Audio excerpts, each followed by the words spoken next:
Dans cette vidéo, on va parler de volets électriques roulants. On va voir comment automatiser ça dans Home Assistant à l'aide de deux produits, mais surtout en particulier un qui est un produit de chez Sonoff. C'est celui-ci que vous connaissez un peu peut-être. C'est du Matter over Wi-Fi, ce qui est un peu dommage. Sonoff s'entête à faire du Matter over Wi-Fi alors que Thread existe. Bon, c'est dommage. J'ai ça sous la main, j'ai jamais testé de produit Sonoff Matter, donc allez, c'est l'occasion. Il fait très bien le travail, c'est juste du Wi-Fi, donc je n'aime pas, mais c'est le seul que j'ai à la maison, donc c'est celui que j'utilise. Et tout simplement, c'est un module qui va s'interfacer directement avec le volet roulant et qui va permettre d'actionner le volet, donc le monter, le descendre et aussi de l'arrêter de manière domotisée avec ce petit truc là. Donc ça c'est plutôt pas mal. C'est Domado qui me l'a envoyé, donc je les remercie et je vous mets comme d'habitude les liens en description. Et ce produit il arrive pas seul, il arrive également avec un produit de chez Nodon que je vous ai pas fait de vidéo dédiée parce que c'est un interrupteur, il n'y a pas forcément besoin. Mais c'est un produit qui est très intéressant qui lui m'a été fourni par Nodon, donc je les remercie beaucoup, encore une fois, lien en description. C'est un produit qui est Zigbee Green Power et l'idée est très simple, vu qu'il n'y a pas de pile et il n'y a pas de fil, en réalité comment ça fonctionne, vu qu'il n'y a pas de panneau solaire pour l'alimenter, c'est ultra simple, c'est quelque chose qui est beaucoup utilisé dans l'univers Onocean par exemple, c'est avec de l'énergie mécanique en fait, vu que c'est un interrupteur, mais qu'est-ce qu'on fait avec un interrupteur? On appuie dessus et quand on appuie dessus, ça va récupérer un tout petit peu d'énergie, assez suffisamment pour aller donner le signal à son coordinateur Zigbee pour qu'ensuite côté Home Assistant il y ait quelque chose qui se produise, une action que vous voulez, peu importe laquelle. Très honnêtement, je pensais que c'était le type de produit qui avait pas mal de problèmes de fiabilité dû à sa nature et en fait non, pas du tout. Ça fait un mois que je l'utilise pour ce volet là que je vais vous montrer juste après et ça marche très bien. Donc c'est un produit qui est tout trouvé, surtout qu'il a une particularité, c'est qu'il est sans fil, donc en fait il n'y a pas besoin de le recharger. Mon volet roulant il est juste ici, vous pouvez le voir, et on a ici un interrupteur qui est de base alors que j'ai remonté vite fait pour vous faire la démo. D'ailleurs il est à l'envers parce que le cache est mis à l'envers, donc enfin bref, peu importe. J'ai deux boutons, un qui me permet de normalement lever mais là ça descend, et un autre qui permet du coup de descendre normalement le volet. Je le vois mon retour caméra, ça descend. Et pour l'arrêter, il n'y a pas de bouton dédié, il faut recliquer sur le bouton sur lequel on vient de cliquer pour arrêter le volet. C'est pas très ergonomique. On va rendre ça déjà un peu plus sexy, domotique, et on va aussi regarder à la fin de la vidéo avec Home Assistant comment moi je l'ai automatisé de manière extrêmement simple. J'ai un interrupteur tout classique, j'ai mon petit cache, je le retire et compagnie, je retire mon interrupteur. Bien sûr, quand on fait ça, on pense d'abord à couper le courant. C'est déjà ce que je vais aller faire maintenant, donc je vais couper, hop, toutes mes lumières chez moi, en tout cas mon circuit qui est dédié à la lumière, parce que cet interrupteur est relié à ce circuit-là. Donc là, je sais qu'il n'y a plus d'électricité, je suis safe. Maintenant, on va pouvoir commencer. Donc, on retire son interrupteur. En général, c'est super simple ce qu'il y a à l'arrière. Ça va dépendre d'ailleurs des cas. Il y a plusieurs types de volets roulants. Il y en a qui sont pas filaires. Après, il y a quand même pas mal de systèmes de volets, mais en général, c'est quand même assez similaire. Donc ici, j'ai mon interrupteur de mon volet avec trois câbles. On n'a pas de neutre ici et c'est un désavantage, mais heureusement on peut voir que mes neutres sont ici, on va voir pourquoi ça va être intéressant ensuite. On a plusieurs câbles, le premier ici c'est le live, c'est ce qui permet l'alimentation de l'interrupteur tout simplement, et ensuite on en a deux autres. C'est un interrupteur qui fonctionne sans neutre, parce qu'il n'y a pas besoin dans ce cas de configuration. Si vous avez un neutre, ça ne change pas vraiment, au contraire ça peut presque être arrangeant. Moi j'en ai juste ici, donc on en reparlera plus tard. Ensuite, on a deux câbles qui sont intéressants, c'est le câble noir et le câble marron. Je ne sais pas vraiment si c'est normé, mais non, si vous avez deux câbles, c'est tout simplement parce qu'il y a un câble qui, quand il est actionné, quand le circuit est fermé, donc il y a de l'électricité qui circule, ça va envoyer une impulsion au volet roulant pour soit monter, soit descendre le volet. Donc légitimement, il y a un câble pour monter le volet, un autre pour descendre le volet. Dans mon cas de configuration, ce que je vais faire, c'est que je vais retirer complètement l'interrupteur et je vais le remplacer par celui de Nodon. C'est pas forcément ce que je conseille, mais vu que mon boîtier d'encastrement ne me permet pas d'avoir l'interrupteur, parce qu'on peut voir qu'il y a une surépaisseur ici de toute la partie mécanique, parce que je n'ai pas avec le Nodon, vu que c'est du sans fil. Mais forcément, ça plus le module, ça c'est compliqué. J'ai pas envie de remplacer mon boîtier d'encastrement, même si c'est possible. D'ailleurs, si vous voulez des petits boîtiers d'encastrement comme ça avec des petites pochettes, je vous mets aussi des liens en description. Domado en propose. Ça peut être utile dans certains cas si on veut glisser des modules dedans, c'est pratique. Moi, je suis pas chez moi, je reste en location, donc je ne vais pas me permettre de faire certaines choses quand même. Tous les câbles là, alors ce que je vous recommande, c'est d'abord de prendre une photo, surtout si vous êtes chez vous en location, peu importe. Prenez une photo de l'installation, comme ça, si vous voulez revenir en arrière, vous saurez comment faire. Donc, je vais aller retirer le câble noir, le câble marron et le câble rouge, qui est mon live, qui est un peu plus compliqué que les autres. Hop là, voilà. L'interrupteur pour moi il ressemble à ça, donc je descends, je monte, et si je veux stopper l'arrêt, donc par exemple là je veux qu'il descende un peu, mais vite j'ai envie qu'il s'arrête, hop, je reclique. C'est pas très intuitif, sachant qu'en plus qu'après il faut recliquer là. Bref, c'est un peu nul ce bouton, je ne sais pas pourquoi ça existe. Qu'est-ce que j'ai de beau dans ce boîtier d'encastrement? J'ai les deux câbles qui servent, comme je disais tout à l'heure, aux commandes du volet, un neutre pour l'alimentation du volet, et j'ai une terre qui est reliée à l'autre terre de l'autre gaine qui part vers mon compteur électrique. D'ailleurs, dans l'autre gaine qui part de mon compteur électrique, j'ai aussi un neutre et un live. Et c'est tout ce que j'ai ici. Les neutres sont reliés entre eux, les terres sont reliées entre eux. En soi, c'est cool, sauf que moi, ce qu'il me faut, c'est installer ce petit module de chez Sonoff. Et qu'est-ce qu'on a de beau sur ce module Sonoff? Je vais essayer de vous montrer. On a ici le live et le neutre pour l'alimentation du petit boîtier, parce que c'est un boîtier qui fonctionne avec du neutre. Ensuite, on a deux borniers, le L-Out1 et le L-Out2. Ces deux borniers, c'est là où on va installer les câbles de commande du volet roulant. Donc ici, mon câble marron et mon câble noir. Mais si vous commencez à connaître la chaîne et vous commencez à avoir pas mal vu de vidéos sur ces modules, vous savez à quoi servent aussi les deux autres borniers. C'est tout simplement pour raccorder les commandes d'un interrupteur de ce style comme j'avais auparavant. Sauf que là, il y a quand même un petit problème, c'est que ce module, il a besoin d'un neutre, donc il faut que j'ajoute un neutre ici. Il y a le choix, en fait c'est tout simplement que j'ai un domino ici qui relie tous les neutres entre eux. Je vais juste venir lever un petit bornier, comme ça me permet d'y glisser. C'est pas très terrible. L'idéal serait de changer le domino pour avoir un domino avec 3 entrées plutôt que 2. Bon, je fais ça un peu moche. Je vais juste mettre les deux câbles tac, comme ceci, ce qui me permet d'avoir un câble qui sort de mon domino, donc j'ai les deux câbles existants, plus le câble que j'ai ajouté, un tout petit câble électrique, qui va me permettre d'y brancher mon premier câble, donc le neutre, sur le bornier de chez Sonoff. Donc tac, je prends le bornier, je vais visser mon premier câble, et déjà ça c'est pas mal. Ensuite on a le live, le câble rouge. Donc le câble rouge, moi je sais qu'il est trop grand, donc je vais plutôt dans ce sens là, je vais venir raccourcir un peu ce câble là pour pas que ça dépasse, parce qu'en électricité on ne veut pas voir de câble dénudé dépasser, c'est pas très joli et surtout c'est pas très sécurité. On évite de faire ça. Je vais brancher ça sur mon second bornier, d'ailleurs je peux même raccourcir encore un chouki le câble. Voilà, là je devrais être pas mal, donc je vais venir mettre mon câble ici, je le vois pas, c'est magnifique. Et je viens serrer. À partir de là, en réalité, on pourrait mettre le courant temporairement pour l'appairer, mais on va le faire après. D'ailleurs, le bouton d'appairage, il est assez simple, il est en façade, donc pas trop d'inquiétude là-dessus. J'ai mes deux câbles de commande de mon volet roulant que je vais venir brancher un peu au hasard. Et moi, ce que je vous conseille, c'est directement là, on va commencer l'appairage et on va voir si on ne s'est pas trompé au niveau du câblage. Alors, pas au niveau électrique, mais surtout au niveau des deux câbles marron et noir, pour savoir si c'est dans le bon sens, parce que si c'est pas dans le bon sens, que quand je clique sur monter le volet, que le volet il se descend, ça on ne veut pas forcément, donc il faut inverser ça. Et il faudra juste inverser les deux câbles. Donc je vais vérifier ça maintenant. Bien sûr, pour pouvoir appairer le produit, vous devez remettre le courant pour que le produit s'alimente et pour qu'il entre en phase d'appairage. Ensuite, on peut aller sur Home Assistant pour ma part, mais ça marche avec HomeKit, ça marche avec du Homey, ça marche avec du Google Home. Du moment que votre service de domotique prend en charge Matter, cette partie-là avec ce module, ça fonctionnera. C'est l'avantage de Matter over Wi-Fi. Il n'y a pas forcément besoin de prérequis particuliers. En tout cas, c'est moins strict que du Matter over Thread. Même si on n'aime pas comme le Wi-Fi, c'est pas terrible.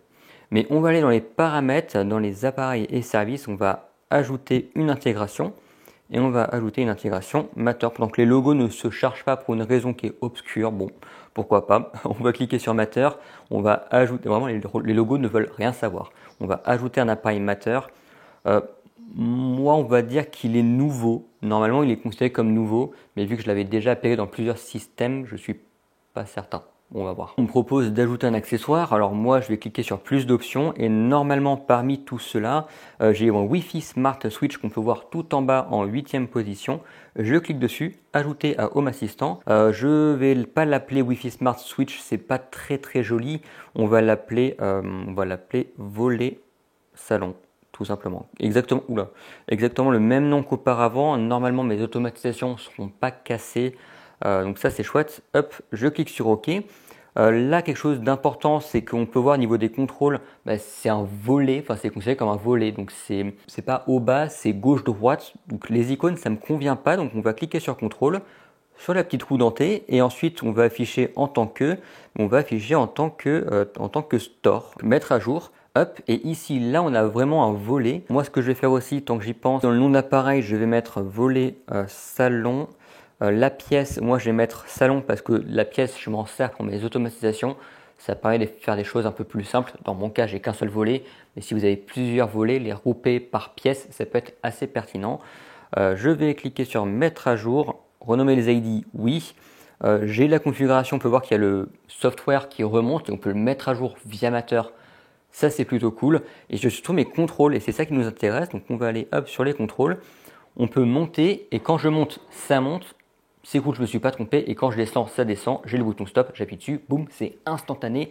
C'est magnifique. Sachant que d'ailleurs, j'ai une chose à préciser. Ici, on peut voir qu'on a le pourcentage d'ouverture. Ça, dans mon cas, je pense que ça va être le cas pour pas mal de personnes. Ce n'est pas géré. Je peux faire monter, descendre, stop. Mais si je lui mets de s'ouvrir à 28%, il se passe absolument rien parce que ce n'est pas pris en charge. C'est la seule vraie limitation de ce module. Je n'ai pas trouvé de solution à ce problème. Mais si vous en avez, n'hésitez pas à me le dire en commentaire. Je n'hésiterai pas à les regarder et à épingler s'il y a vraiment une réponse qui est pertinente et qui fonctionne pour moi et qui fonctionnera du coup pour tout le monde. Pour terminer l'installation, bien sûr, on va recouper l'électricité pour éviter de faire des bêtises. Hop, je coupe le module, il s'éteint. C'est pratique. Là ici, j'ai mon petit domino moi donc que je vais essayer d'aller encastrer comme j'avais réussi à le faire précédemment. Donc je vais aller pousser déjà celui de la terre, je vais aller pousser celui du neutre et je vais aller juste venir relever un peu le module comme ça, un peu comme je peux. Je suis presque bon, j'aurais pu faire peut-être un chouki mieux. J'ai un truc qui est pas trop mal, ça devrait passer. Mais surtout que moi, dans tous les cas, mon interrupteur que je vais mettre, il est plat, donc il n'y a pas besoin de plus que ça. Juste faites attention quand même au petit bouton d'appairage parce que s'il est maintenu cliqué par exemple un interrupteur que vous mettez par-dessus ou quelque chose du style, ça peut le désappairer, faire des choses qu'on ne veut pas, donc faites attention aux petits boutons quand même. Moi pour l'interrupteur, je vais utiliser celui de Nodon qui est assez récent, qui est du Zigbee. Il existe en Unocean et il existe en Philips Hue, enfin Friends of You. Mais d'ailleurs, c'est un dérivé, c'est pas un produit nouveau en soi. Ce qui est nouveau, c'est qu'il est vraiment Zigbee, contrairement au Friends of You, qui était un produit Zigbee, mais pour Philips Hue. Et ça, c'est un bon produit. Donc, je vais aller enlever le cache. Hop, ça fait un peu de bruit. D'ailleurs, les boutons, on peut voir qu'ils sont vraiment épais. Et quand j'appuie dessus, il y a vraiment un gros espace qui se fait. Et surtout, on entend quand même pas mal le clic. Il y a un gros clic qui se fait. Ça, c'est pour récupérer l'énergie et pour le transmettre, etc., etc. Donc, bon, mais ça reste un produit qui est qualitatif. D'ailleurs, on peut aussi le fixer avec du 3M qui est fourni par défaut. J'ai l'écriture qui est à l'endroit, donc je vais juste le retourner comme ceci et je vais venir le positionner là où était mon interrupteur précédemment. Et avant de serrer comme un bourrin, on va aussi mettre l'autre vis, comme ça sera fait. Et après, il y aura juste à mettre l'interrupteur de niveau, remettre le cache et c'est tout. C'est pas plus compliqué que ça. Bien sûr, avant de le mettre, pensez à l'appairer. C'est pas très compliqué à faire. Nodon, ils font des très bons manuels. Et puis moi, je l'ai déjà appairé, donc j'ai pas besoin de le faire. Pas besoin de serrer non plus comme un taré, hein. L'interrupteur, là, il tient, c'est cool. Je vais mettre mon petit cache qui n'a pas de sens parce qu'il n'a pas de sens. Donc on peut le mettre comme ceci. Hop, et j'ai mon interrupteur qui est fixé. Moi, ce que j'ai fait, c'est que j'ai ce bouton-là qui me sert pour la lumière, ce bouton-là qui me sert pour la climatisation slash le chauffage, mon split en réalité, juste l'allumer, l'éteindre.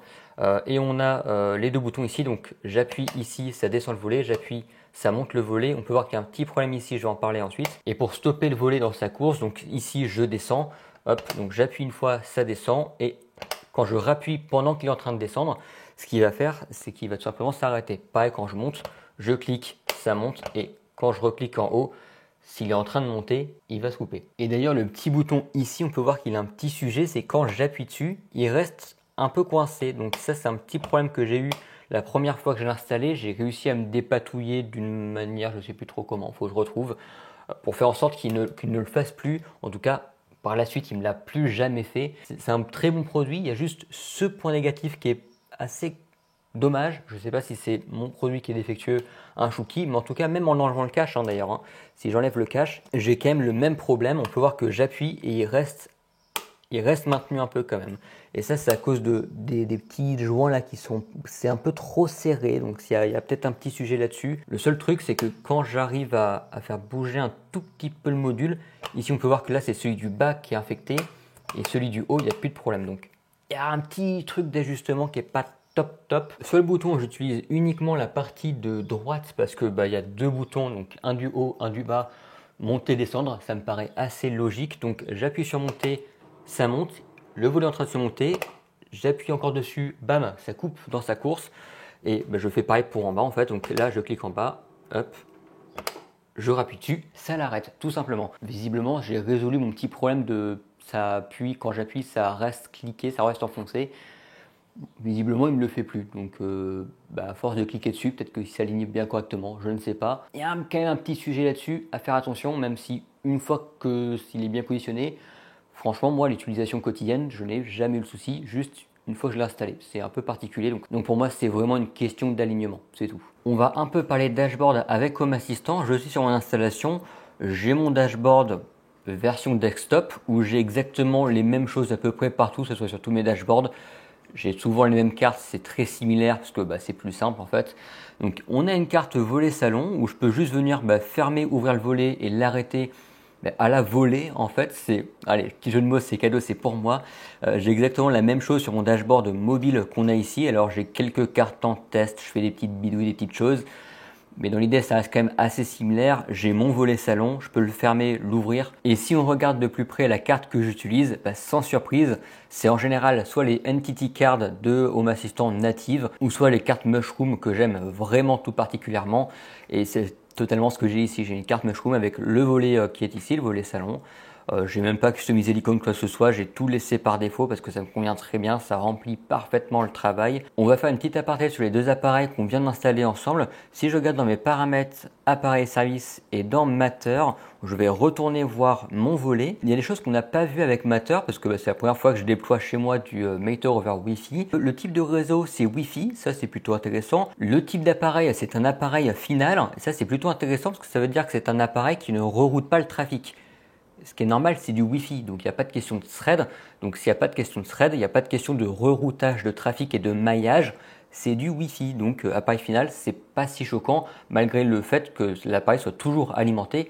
Et ça, dans les grandes maisons, c'est à prendre en compte. C'est vraiment à faire attention au Wi-Fi. Si vous avez une mauvaise couverture Wi-Fi, c'est pas l'idéal. Enfin, vraiment, le Wi-Fi, si on peut l'éviter, évitez-le. C'est franchement dommage que Sonoff ne propose pas leurs produits en Matter over Thread. Même pour 10 € de plus, j'achète. Sincèrement, j'achète. D'ailleurs, à la configuration, si vous l'avez remarqué, à aucun moment ça me demande mon réseau Wi-Fi. Quand ça fait le commissioning, ça discute en Bluetooth et ensuite l'appareil interroge le téléphone visiblement, ça récupère le réseau Wi-Fi du téléphone et ça transmet automatiquement le mot de passe vers l'appareil. Je crois que c'est quelque chose comme ça qui se passe. Bien sûr, on parle de réseau Wi-Fi, donc on parle de manière générale de réseau IP, donc on parle d'adresse MAC. On peut l'avoir ici facilement, c'est très pertinent. Moi, j'aime beaucoup avoir ce type d'information. On a aussi l'adresse IP qui est en 188 sur mon réseau à moi, plus des IPv6 visiblement. Donc ça, c'est les petites notions intéressantes que je voulais spécifier. On peut même aller encore plus loin. On peut voir qu'on a le numéro de série, c'est pas mal. Mais on a aussi le partage de l'appareil. Donc ça, c'est quand on veut partager son appareil Matter via d'autres écosystèmes. Donc moi, j'ai envie de partager cet appareil vers HomeKit parce que j'utilise HomeKit au quotidien également. Je pourrais le faire avec, boum, cliquer sur l'appareil, ça génère un code Matter et hop, je le mets dans HomeKit et boum, j'ai mon appareil qui est configuré à deux endroits en même temps. Ça, c'est vraiment une très grosse force de Matter. On peut aussi gérer les services connectés, donc Apple, Google Home, enfin HomeKit, etc., etc. Donc tout ça, même Aqara, j'ai pu appairer mon mobile sur mon hub M3 de Aqara. On peut le voir ici, je l'ai fait pour l'avoir sur mon dashboard mural, le petit S1. On va faire aussi une petite aparté sur Zigbee to MQTT. On peut voir que là, j'ai tous mes appareils de mon réseau Zigbee et on peut voir à droite, au niveau de la source, là on peut voir que ceci, c'est un appareil qui est en alimentation monophasée. On a des batteries, ici on a une petite batterie, donc c'est des appareils qui sont sur batterie. Et là on peut voir qu'il y a une petite feuille, une jolie petite feuille, voilà, c'est green. Et ça c'est du Zigbee Green Power, c'est la source d'alimentation du produit. C'est l'énergie qui est générée par le produit en lui-même. C'est du Zigbee Green Power et ça fonctionne très bien avec du Zigbee to MQTT. D'ailleurs si on regarde le Nodon, bien sûr c'est une Nodon, donc ça prend en charge les mises à jour OTA. Enfin Nodon c'est juste une bonne marque.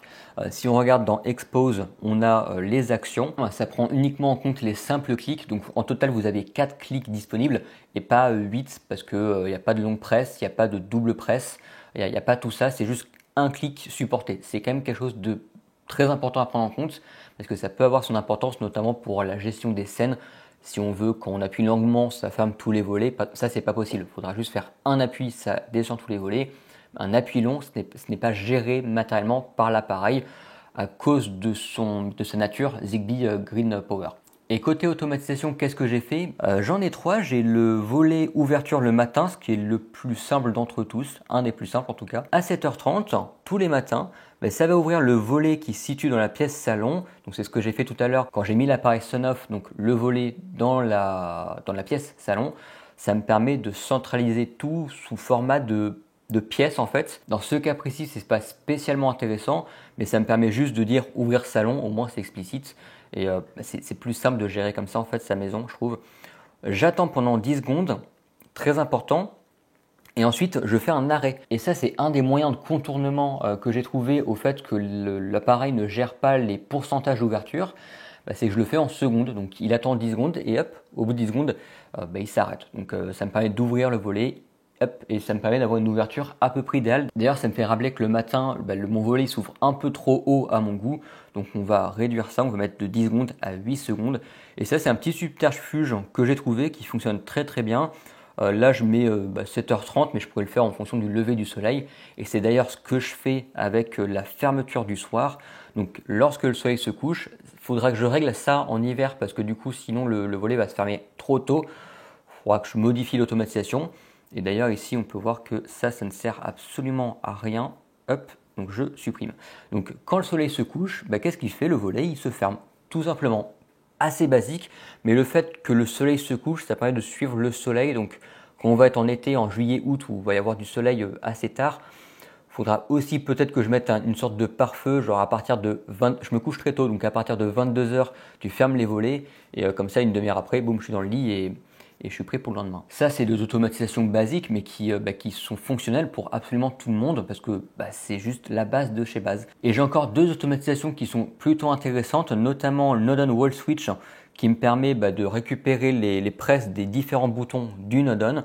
Mais surtout, ce qui est intéressant, c'est que quand je regarde, je crois que c'est le 1 et le 2, et raté, c'est pas le 1 et le 2, c'est le 3 et le 4. Quand j'appuie sur le bouton 3, donc qui est le bouton en haut, à droite, il me semble, j'exécute conditionnellement une action. D'ailleurs, ça, c'est pas bon. C'est si le volet s'ouvre. C'est pour ça que j'aime pas faire des vidéos parce que du coup, il faut que je désappaire pour vous montrer l'appairage et compagnie. Ça casse tout, c'est pénible.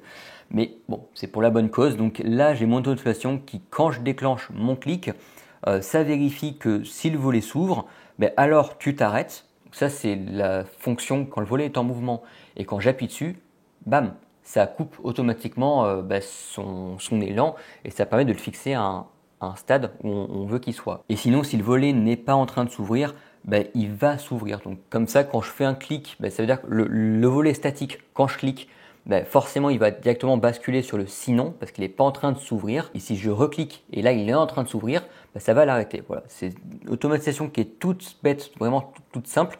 J'ai exactement et strictement la même chose dans l'option 4. Donc, le bouton 4, c'est le bouton qui est en bas à droite, du coup, par définition. Et si je regarde, alors ici, l'entité, encore une fois, elle est cassée, donc je vais cliquer quand ça se ferme. Si j'appuie sur le bouton et que si le volet est en train de se fermer, ça va l'arrêter. Sinon, ça va juste entraîner l'action de fermer. Quelque chose de très très très très simple, je pense que c'est assez compréhensible, je ne rentre pas plus dans le détail. Et j'ai une petite dernière automatisation qui est vraiment très intéressante parce que je suis un grand flemmard et quand j'ai envie de dormir, j'ai envie de cliquer sur un bouton et qu'il y a tout qui se passe automatiquement. C'est dormir. Ici j'ai une automatisation, c'est juste dormir. Dormir, qu'est-ce que ça fait? C'est quand j'appuie de manière longue presse sur le bouton, c'est le Aqara T1, le Aqara Button T1, le petit bouton d'Aqara. Je ne sais plus comment il s'appelle, le mini bouton. C'est le mini bouton T1 de chaque Aqara. Quand j'appuie dessus de manière longue, ça va faire plusieurs actions. Ça va faire, si je regarde ces options-là, ça va éteindre toutes les lumières de chez moi. Ça va fermer le volet et aussi le rideau de la salle de bain. Il faudra que je vous fasse une vidéo là-dessus. Ça verrouille aussi ma surconnectée et ça éteint la télé, ça fait tout ça. Absolument rien à voir avec les volets, mais sur le bouton quand je double tape, ça c'est dans les rares cas, très rares cas, quand j'ai besoin de me réveiller la nuit, ça allume le salon pendant 2 minutes sur une valeur assez faible. Je crois que c'est 5%, ouais c'est 5% de la luminosité du salon.